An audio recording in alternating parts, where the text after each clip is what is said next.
అందరికీ నమస్కారం.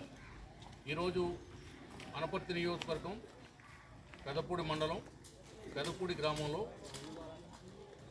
పెదపూడి మండలానికి సంబంధించినటువంటి Telugu Desam party, Janasena party, BJP party అధ్యక్షులు, కార్యదర్శులు, మాజీ ఎంపీపీ గారు, మహిళా మనులు, నాయకులందరూ కూడా కలిసి ఇంటింటికి తిరుగుతూ కూటమి గ్రాడ్యుయేట్ మండలి అభ్యర్థి శ్రీ పేరాబత్తుల రాజశేఖర్ గారికి ఓటు వేయాలని కోరుతూ శాసనసభ్యులు రామకృష్ణారెడ్డి గారి డైరెక్షన్ మేరకు పర్యటన చేస్తూ ఉన్నాం.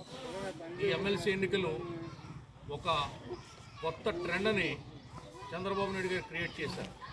సినిమాల్లో పవన్ కళ్యాణ్ గారు ట్రెండ్ సెట్టర్ అయితే రాజకీయాల్లో చంద్రబాబు నాయుడు గారు ట్రెండ్ సెట్టర్. గతంలో ఎమ్మెల్సీ ఎలక్షన్ అంటే ఎవరికి తెలిసేది కాదు.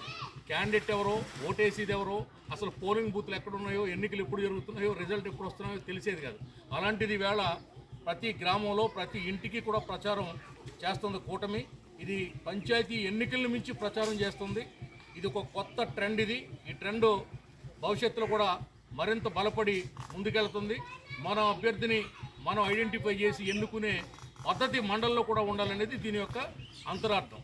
కాబట్టి ఈ కార్యక్రమానికి రూపకల్పన చేసినటువంటి స్థానిక శాసనసభ్యులకి, చంద్రబాబు నాయుడు గారికి, పవన్ కళ్యాణ్ గారికి, బీజేపీ పురంధేశ్వర్ గారికి కృతజ్ఞతలు తెలియజేస్తూ మరి అందరూ కూడా ఎదురొచ్చి గ్రాడ్యుయేట్లందరూ పేరాబత్తుల రాజశేఖరం గారికి ఓటేస్తాం, ఆయన 1,00,000 ఓట్లతో గెలిపిస్తామని బల్లగుద్ది బరాబరి చెప్తున్నారు. దీనికి గ్రాడ్యుయేట్లందరికీ మనస్ఫూర్తిగా శిరస్సు ఉంచి నమస్కరిస్తూ రాజశేఖర్ విజయం తథ్యమని తెలియజేస్తూ సెలవు తీసుకుంటాం.